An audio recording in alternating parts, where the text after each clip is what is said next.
Hello, you guys. It's me, the Metaverse Explorer. I have some great alpha from you, right? This is by Ignas. He's a DeFi researcher. I really wanted to share this kind of stuff with you because this is the only kind of stuff you can get on Twitter. Crypto Twitter is the best place to try and get some of this, alpha, really good insights. But I wish I knew this before I got into DeFi, before I started getting into crypto, because man, it can get very complicated. People can take advantage of you. So if you clicked on this thumbnail because it says like it's a trap or get rich quick because of the title, I'm here to give you some really good educational content, right? So number one, how to get rich in crypto without getting lucky. Okay, this is a play on words. All right, we're going to go through the entire process of how other people try and get rich. Let's start by here. First off, I'm going to tell you this is not my alpha. This is created by Ignas. He gives in-depth insight in DeFi and what's happening in the crypto world. He also has a Lens account. So Ignas, thank you very much. I'm going to tag you after this video so you can share this around as well. This is all your research. Thank you very much. I'm just representing it on YouTube for you, my friend. Let's have a look. So number one, you create a token. Let's call it token rich, right? With a supply of 1 billion or 1 million, doesn't matter what the supply is, right? At this point, you are not actually rich, as Rich's market cap is still $0. Anyone can go and create a token, right? It doesn't cost nothing, like minimal. It's nothing at all. You create a token, it's called Rich. It's worth $0 at the moment. Remember, the market cap is equals to the price of the token times the token supply, the total token supply, right? So right now the total token supply is 1 billion or 1 million, and the price at the moment is 0 because there's no market for it. So right now all of your 1 million are worth $0. Let's see how you can change this, right? And that's the theme of this video. There's lots of little changes you can do to try and trick people at every single stage.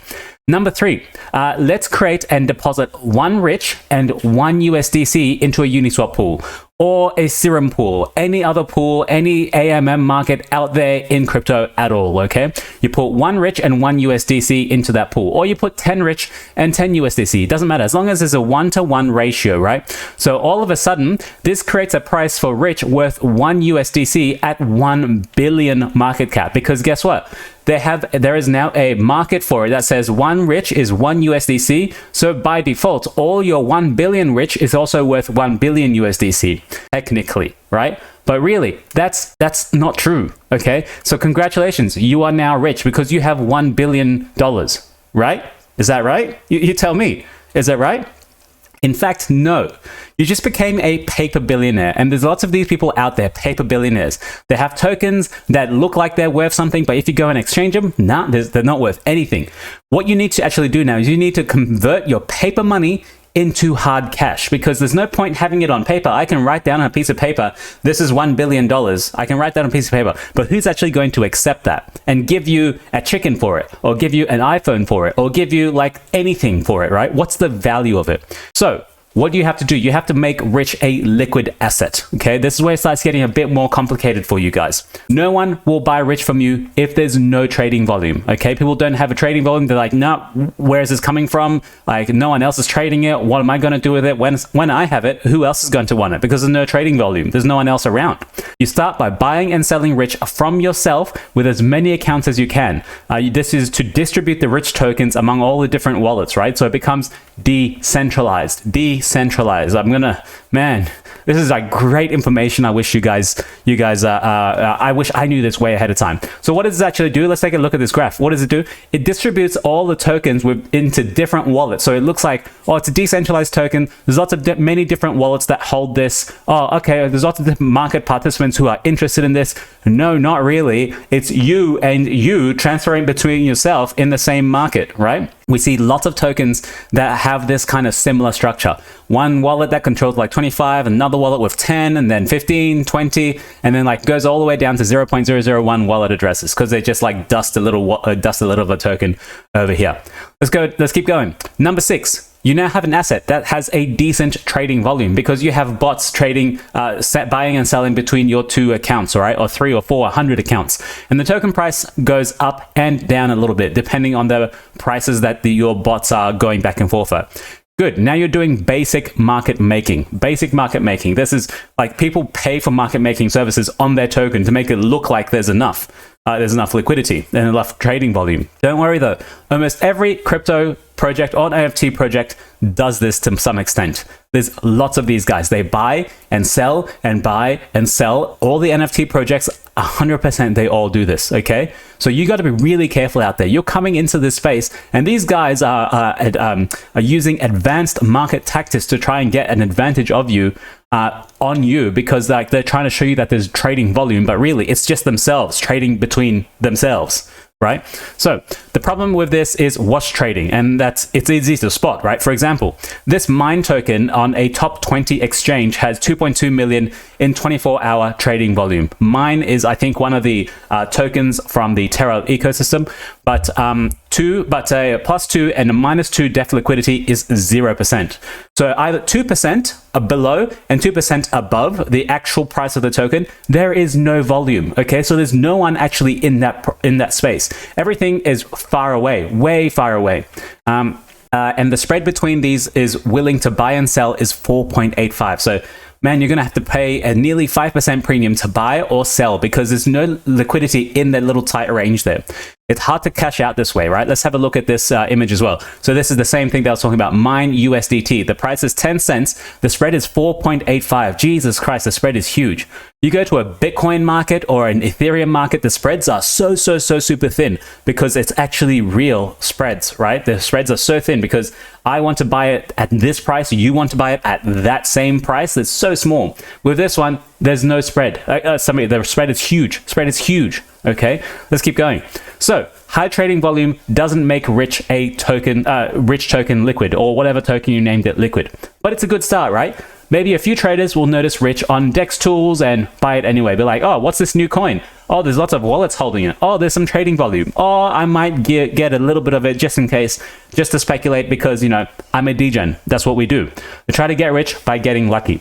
Let's keep going. You need real liquidity so you can sell Rich for USDC. Okay, what are you going to do? You start Rich liquidity mining campaign. Man, we've seen this so many times in DeFi, in Solana, in Ethereum. It's crazy. You have to provide liquidity so that you lock your tokens in there, and then they give you more of the same token. And what do you do with that token? You end up just selling it, don't you? Like, you're going to compound your, because every time you provide liquidity, there's impermanent loss. Everyone who deposits and takes and stakes Rich/USDC liquidity pool tokens gets Rich token rewards. Okay, it brings buying pressure, and the price goes up until it doesn't. After you start liquidity mining, time is your enemy. You have to realize this, right? Time is your enemy, because every single block that's produced, that Rich token, there's more Rich token coming into existence. What are all those Rich tokens doing, right? Every block, more Rich tokens are issued into market. So if new buyers don't come, the price will go down. Okay, because your supply is just increasing and increasing, and there's no people that are taking up that new supply coming into market. A decrease in the token price will reduce the APY rewards, which is a annual compounding rewards, or APR, and your investors will leave because they're receiving this token that more keeps coming into existence, and then the price keeps going down. They're like, why am I keep holding this? Because even in one day, in 1 week, there's more tokens going to come into the ecosystem, and the price is still going to go down because there's no one new to buy it. So initially you're like, fuck, I have to get out. I have to get out, right? Okay, let's keep going. You might argue that this strategy won't work anymore because everyone understands this scheme already. I wish I knew. I understand this scheme. I've seen it happen many times, but timing is everything. This is so true. Timing is everything. You do it in a bear market now, no one gives a shit. You do it in a bull market, holy crap, you're going to make some money. This is not a joke. This is so true. When the bull market comes in, whole new market participants come in. They don't know any of the previous tricks that some of us know already. In a few years, current investors will forget about it and new people will come. That's why we have these 4-year cycles. Bitcoin going through this 4-year cycle. I don't know if you can equate it to Bitcoin, but you see these cycles that happen, right? New market participants come in. The old people get to take advantage of them, kind of. And all these like really sophisticated people know what they're doing because they know these fresh money, fresh pigs that they can just quickly get money from you. This is their path to the altcoin season. First, money flows into Bitcoin, right? And I might go into full screen here so you can see. Money flows into Bitcoin first, okay? And then it goes into Ethereum, and then it goes into the larger caps, and then it goes into the altcoin season. You can see, you can pause the video here and read this. This is incredibly valuable, okay? Incredibly valuable. All right, let's go back up and go and see what's next. Number 12, as you sell and new buyers stop coming, let's announce rich roadmap. Let's do something unique, something innovative to try and spur, people coming and say, oh yeah, we're actually doing something. We got a whole bunch of people. We're going to do this. We're going to do that. Oh yeah, this might not work, but we'll do it anyway. New ideas worth including adding a token burn on every transaction like Luna Classic is doing at the moment. Who are they kidding? Building rich EVM chain or a layer 2 on rich, another narrative, right? Announcing rich swap and rich algorithmic stablecoin. Oh my God. Like ideas like, yeah, we can do this. Yeah, we can do that. Yeah, we can do that. Not really, you can't, right? Where are you getting all of this from? Your token price keeps going down. You have a whole bunch of it, but it's not liquid. How are you going to sell it? So really, you've got to be really careful about this, right? This is amazing information I wish I knew. Let's keep going. Number 13, you'll also need a good marketing strategy to promote rich roadmap and attract new buyers. You open a Twitter account. You buy followers on a popular method. 100,000 followers will be enough. This is, man, I have 2,500 followers only. This is like a normal range for a normal person. Okay, I'm not an organization. I don't create giant massive content on a daily like Coin Bureau. But you see these NFT projects that are like 2, 3, 4 months old and they have 100,000, 200,000 followers. Where did they come from? Nowhere, because they're all fake. You understand that, right? According to this proposal in my DMs, real followers should cost you $600. Let's have a look at this. So I'm just going to put this full screen so you can see as well. So this is from an NFT influencer marketing agent, okay? Hi, NFT, 100% organic followers, all permanent. 5 followers is 40. Oh, sorry, 5,000 is 40. 10,000 is $70. 25,000, 150. And a bot user or 100,000 followers is $30. Man, look at this. 5K NFT followers and 1 giveaway is $60. What the hell? What the hell?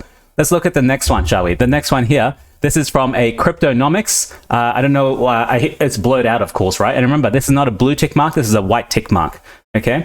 Hey, let me know if you want to get verified on Twitter, YouTube, Instagram, TikTok, a Telegram channel, or if you need any PR. Verified Facebook pages for sale too. Do not trust anyone. Do not trust anyone. Say it with me. Do not trust anyone, okay? Let's keep going. 15, hopefully you raise some money in a relatively fair launch. No VC rounds, nothing like that. Let's keep going. If you want, you could actually hire developers and build a product. If you're lucky, you can do that. In case of failure, you repeat the process when the market is in a better condition with a new token name, branding, roadmap. You can just pick up the same things that you used, rebrand it to something else, and voila, it's a new token, new team, new map, new roadmap, new everything, right? Man, this really, really kind of upsets me, sorry. It's really annoying, like that people were able to do this and just get away with it. Because of course, there's no KYC in crypto. It's all the Wild West. This is people, taking advantage of people. The point of this thread is to understand that number 1, high market cap without liquidity is meaningless. High trading volume doesn't mean liquidity, okay? They're all fake trading volume. A liquidity mining is just a short-term solution. All right? We all know this. That's why there's a new narrative going towards actual revenue generating protocols. Number 1, on Arbitrum is like GMX at the moment. GMX and all the other revenue generating ones. They're actually doing pretty well. The token itself is actually appreciating in the bear market. That's crazy. Everything else is going down, but this is going up because it actually generates a revenue for you. On Solana, I personally like Lifinity. It's a concentrated market maker. They don't provide their own token for people as incentivized liquidity mining. No, you have to actually lock the token to get revenue, which is actually like 12% or something in this bear market, which is crazy in this bear market. Number 3, liquidity mining is just a short-term solution, as I just said. Number 4, Twitter followers are easily bought. Do not trust anyone. You have to not trust anyone. And this is me telling Mr. Ignas, DeFi researcher, that this is an invaluable lesson. And I wanted to really share this with you guys because, man, people can take advantage of you so easily. You have to be careful, right? This is my second market cycle. I want you guys to really be careful because the third market cycle is going to come. The third bull run, third giant bull run, whatever call it, super cycle, whatever you want to call it. The market will recover at some time. You now know to avoid all of these shits. Okay. And trust me, they will think of something new, like not liquidity mining, not incentives, something else to try and get you in and to try and take your money from you while your token slowly dilutes away. Might not even be a token, might be a social token, might be something new entirely we haven't heard of. Just be wary. Do not trust anyone. I'm going to leave it there. Thank you very much for liking and subscribing. I hope this has actually been helpful for you. Once again, I will shout out to Ignas. It's not my research here. It is all his. So thank you very much, man. Really appreciate it. Ciao.